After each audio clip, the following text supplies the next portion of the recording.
την επταετία του Αντιχρίστου. Το πώς θα περνάει ο χρόνος στην επταετία αυτή, πόσο γρήγορα θα περνάει ο χρόνος. Υπάρχει μία μοναδική διαίρεση που βγάζει 666. Όσο διαιρείς όλο 6 βγάζει. 16 για 24. Η πρώτη χρονιά του Αντιχρίστου θα ξεκινάει όχι με 24 ώρες, με 16. 365 μέρες έχει ο χρόνος. Παίρνουμε το 365,25, γιατί έχουμε και ένα χρόνο δίσεκτο, έχουμε και μια χρονιά που έχουμε 366 μέρες και το διαιρούμε με το 3 και το πολλαπλασιάζουμε με το 2. Γιατί το κάνουμε αυτό? Για να βγάλουμε τις κολοβές ημέρες.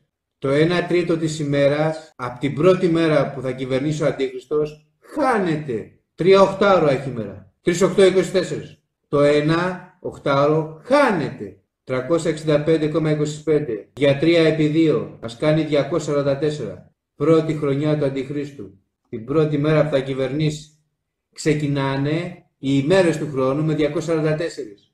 Οι ημέρες του μήνα από 30,44 θα έχουν γίνει 20 ημέρες, 33 και το 24ωρο θα έχει γίνει 16 ώρες.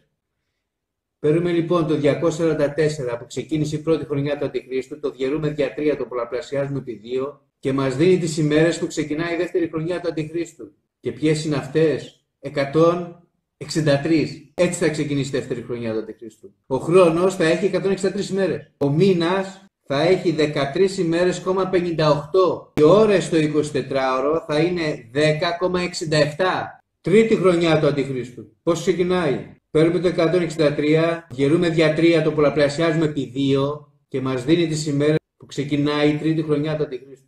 Με 109 ημέρες. Οι ημέρες του μήνα έχουν μειωθεί και έχουν γίνει 9 ημέρες, 08. Και οι ώρες στο 24ωρο έχουν γίνει 7,11. Πώς θα ξεκινήσει η τέταρτη χρονιά του Αντιχρίστου? Παίρνουμε το 109 που ξεκίνησε η τρίτη χρονιά του Αντιχρίστου, το διαιρούμε δια 3, το πολλαπλασιάζουμε επί 2 και μας δίνει 73 ημέρες. Οι ημέρες του μήνα 6,08. Το 24ωρο πόσες ώρες θα έχει? 4 ώρες, 74. Τόσο γρήγορα που θα περνάνε οι μέρες, τόσο πόνο και φρίκι που θα δοκιμάζουν οι άνθρωποι.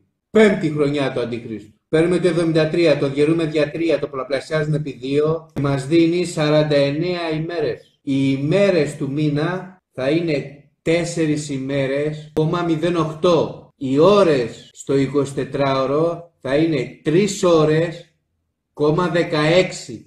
Και ο Θεός τις κολοβώνει τις ημέρες, όπως μας λέει η Αποκάλυψη. Διότι αν δεν κολοβωνόντουσαν οι ημέρες, δεν θα σωθόταν κανένας άνθρωπος. Έκτη χρονιά του Αντιχρίστου. Με πόσες ημέρες ξεκινάει? Παίρνουμε το 49, το διαιρούμε δια 3, το πολλαπλασιάζουμε επί 2 και η έκτη χρονιά του Αντιχρίστου θα έχει 33 ημέρες. Οι ημέρες του μήνα θα είναι 2 ημέρες, 75. Κάτι λιγότερο από 3 ημέρες. Οι ώρες της ημέρας θα είναι 2,11. Δηλαδή το 24ωρο, την έκτη χρονιά του Αντιχρίστου, θα έχει κάτι παραπάνω από 2 ώρες. Σε 2 ώρες θα περνάει το 24ωρο, θα περνάει η μέρα και σε λιγότερο από 3 ημέρες θα περνάει ο μήνας. Θέλετε να δείτε τώρα πως θα τελειώσει η επταετία του Αντιχρίστου?